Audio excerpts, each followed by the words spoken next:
Per il gruppo ADLE, Monsieur Beaupuy, per 3 minuti. Monsieur le Président, Madame et Monsieur le Commissaire, Monsieur le Ministre, mes chers collègues, au cours des derniers mois, au cours de ces 2 dernières années, je peux témoigner de la vigueur et de la richesse des échanges qui ont permis d'arriver aujourd'hui à la conclusion des textes dont je pense et j'espère, comme mes collègues, que l'ensemble du Parlement européen, dans sa très grande majorité, les adoptera dans un instant.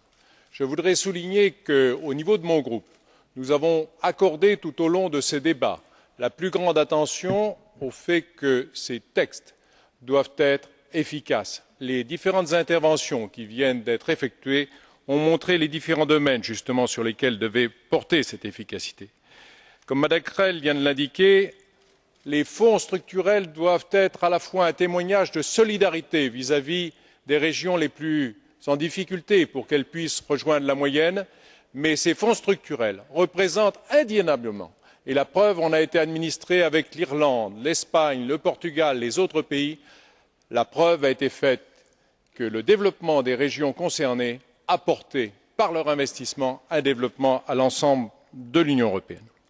Aujourd'hui, Madame la Commissaire, Monsieur le Ministre, nous allons écrire la 2e page. Après la page théorique de la rédaction des fonds structurels, nous allons entrer dans la phase de préparation. Nous sommes entrés dans cette phase de préparation.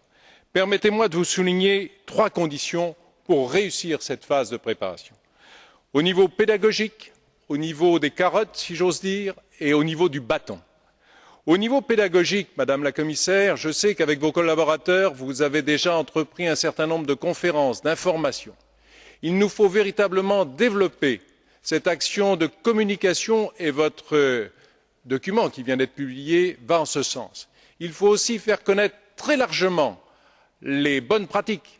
Il faut que les États membres, les régions, les différents acteurs qui sont en train de préparer les projets soient véritablement en mesure de bien connaître ces différentes dispositions pour pouvoir bien préparer leurs projets.